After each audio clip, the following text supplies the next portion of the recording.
অত অভ্যস্ত না, তারপরও চেষ্টা করতে হয়। যেহেতু এখন গুণীজনের মাঝে আসছি, আমরা ইনশাল্লাহ গুণীজন হওয়ার চেষ্টা করব। যাই হোক, সবাই উপস্থিত, নারায়ণগঞ্জ জেলা কমিটির সভাপতি ডাক্তার মুজিবুর রহমান সাহেব, এখানকার সোনারগাঁয়ের সভাপতি ডাক্তার নুর আলম সাহেব, তারপরে হচ্ছে আমাদের সিনিয়র সভাপতি মাহবুবুর রহমান সাহেব এবং সেক্রেটারি ডাক্তার ফারুকুল ইসলাম সাহেব। তো যাই হোক, ম্যাক্সিমাম এখানে আমরা ডাক্তারই পাচ্ছি, ডাক্তার সত্তার সুমন সাহেব আছে। তো আমার সামনে আসলে যারা আছে এখানে সবাই তো বিভিন্ন হসপিটালের মালিকানায় আছে এবং খুব ভালো লাগে আমরা সব মালিক একসাথে, এটা চিন্তা করা যায় না। আমরা বিগত সময়ে দেখে আসছি, আমার পার্শ্ববর্তী কোনো একটা হসপিটালে যখন কোনো একটা ঘটনা ঘটে, কোনো কারণে যদি একটা ফোন আসে বা জানতে পারি, তো সেক্ষেত্রে আমরা কি করি, ফার্স্ট একটা মিডিয়ার কাছে একটা ফোন করে তথ্য দিয়ে দিই, অথবা সিভিল সার্জনের কাছে ফোন করে আমরা একটা তথ্য দেওয়ার চেষ্টা করি। সিভিল সার্জনকে না পাইলে তার অন্যান্য সহকারী সেক্রেটারি যারা আছে তাদেরকে একটা ইনফর্ম করি, কি ভাই শুনছেন নাকি ওটা ঘটনা ঘটছে, না তো শুনি নাই, এই ব্যবস্থা আমরা উস্কানি দিয়ে দিলাম। আর একটা হচ্ছে পার্শ্ববর্তী কোনো হসপিটালে কোনো একটা পেশেন্ট খারাপ হলে, মারা গেলে বা দুর্ঘটনা ঘটলে, সেটা নিয়ে আমরা খুব খুশি হই, যে পাশে ঘটছে, আমার তো ঘটে নাই। অ্যাকচুয়ালি আমরা প্রতিজ্ঞাবদ্ধ থাকতে হবে যে আমরা ভবিষ্যতে এরকম কখনো করব না। আমরা এখানে সবাই বৈধ কাজের জন্য আসছি। আমাদের আশপাশে যারা অবৈধ কাজের সাথে জড়িত, আমি অবৈধ বলবো সেটা, এই হসপিটাল মেডিকেল লাইনে কিছু কাজ আছে যেটা কিন্তু অবৈধ, সেটা আমাদের যায় না, আমাদের মধ্যে আসে না। তার মধ্যে আমাদের লাইসেন্স বা অন্যান্যগুলো যাদের নাই, যারা চেষ্টা করতেছে পাচ্ছে না, সেটা একটা পুরো অবৈধ বলা যাবে না। কিন্তু কাজের ক্ষেত্রে কিছু আছে যেটা অবৈধ করে। আমার যে স্যার বললো যে একই ডাক্তার দুই কাজ করে, আবার ডাক্তারদের মধ্যে ডিগ্রি নাই, সেও অপারেশন করে, হ্যাঁ, তারপরে ভুল তথ্য তারা দেয়। তো আমাদের সবাই এখানে একত্রিত হওয়ার উদ্দেশ্যটা কি? আমাদের উদ্দেশ্য হচ্ছে আমরা শান্তিপ্রিয় মানুষ, আমরা একসাথে শান্তিতে পাশাপাশি ব্যবসা করতে চাই। অবশ্যই এটাকে ব্যবসা বললে ভুল হবে, আমরা যেটা করি এটা কিন্তু মনে করি 100% সেবামূলক কাজ, এবং সমাজে এইটা এমন একটা সম্মানীয় কাজ।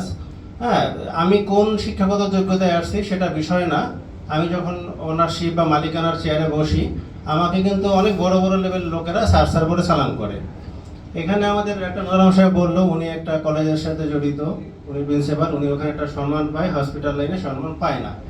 আসলে যে সম্মান দেয়ার সে দেয়, আর যে দিতে পারে না সে দেয় না। হ্যাঁ, সেই ক্ষেত্রে আমাদেরও কিছু ভূমিকা থাকে। যাই হোক, আর আগামীতে আমরা সব সময় যেমন একতাবদ্ধ হয়ে থাকতে পারি, একজন একটা ক্ষতি না করি।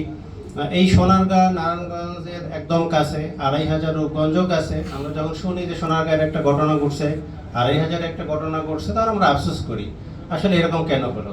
কিন্তু আগামীতে যাতে কোনো ঘটনা ঘটলে আমরা কেন্দ্রীয় কমিটিতে আমাদের সভাপতি সেক্রেটারি সাহেব যারা আছে সবাই যেন পাশে দাঁড়াতে পারি, এবং একজনের পাশে আরেকজনের থেকে হেল্প করে ওটাকে থেকে আমরা রিকভারি করতে পারি।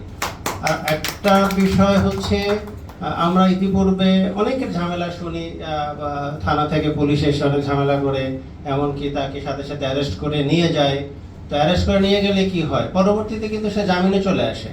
কিন্তু হয় কি, 3 দিন 4 দিন 5 দিন সে যখন জেল খাটে, সেটা তো তার কাম্য ছিল না। সে হয়তো বা কোনো একটা ডাক্তার অথবা মালিক, সে সেবামূলক কাজে জড়িত, কিন্তু সে কিন্তু জেল খাটলো, তার কিন্তু এক্সপিরিয়েন্স নাই। এবং তাকে যদি কোটি টাকাও দেওয়া হয় যে আপনি 3 দিন জেল খাটলেন, আপনাকে 1 কোটি টাকা দিলাম, তার চেয়ে তো মনে করতো যে আমার জেল খাটা ভালো, মানে ওটার সাথে না খাটাটা ভালো ছিল। তো সেটা কিন্তু হয় না। তা আগামীতে যেন এটা না হয়, যে কোনো ঘটনা ঘটলে কেন্দ্রীয় কমিটিকে জানাবেন, এবং তবে যারা জানাবেন তাদের প্রতিষ্ঠান যেন সঠিক থাকে, তাদের প্রতিষ্ঠান যেন বৈধ পথে থাকে, আমাদের কমিটির মেম্বার থাকে এবং তারা যেন অ্যাক্টিভ থাকে। আর আশপাশে কেউ যদি কোনো অবৈধ কাজ করে, সেটা কেন্দ্রীয় কমিটির সভাপতি আছে, তাকে জানাবেন এবং কমিটি থেকে সেই ব্যবস্থা নিবে। তো যাই হোক, পরিশেষে বলবো, সবাই আমরা একত্রিত হয়ে আমরা সেবামূলক কাজে জড়িত, আগামীতেও সবসময় যেন এরকম অনুষ্ঠানে আসতে পারি এবং আমরা কথা বলতে পারি এবং একটা আন্তরিকতার সাথে চলতে পারি। আমার এক পেশেন্ট সোনারগাঁয়ে মুগরাপাড়ায় ভর্তি হলো, আমি ফোন করে আমাকে ইনফর্ম দিল, আমি বলে দিলাম যে ভাই এটা একটু করে দিয়েন, এটা হচ্ছে অনুরোধ। কিন্তু গত সময়গুলোতে এটা ছিল না, আমরা কেউ কাউকে চিনতাম না, অন্তত পক্ষে ওরকম সম্পর্ক কারোর সাথে ছিল না। তা আগামীতে সেটা হবে না, আমরা এক এক মালিক আর এক মালিককে চিনবো। আপনাদেরও অনেক পেশেন্ট নারায়ণগঞ্জে ভর্তি হবে, এখানে বড় বড় হসপিটাল নারায়ণগঞ্জে আছে যেটা জানেন, হ্যাঁ, সেই প্রতিষ্ঠানগুলোতে এখানে প্রোডাক্টিভ আছে, নবজাতক আছে, সবাই কিন্তু আমাদের সাথে। তো ওই ক্ষেত্রেও কারো যদি কোনো হেল্প প্রয়োজন হয়, সেই ক্ষেত্রেও আপনারা আশা করি পাবেন। তো ধন্যবাদ সবাইকে, আসসালামু আলাইকুম।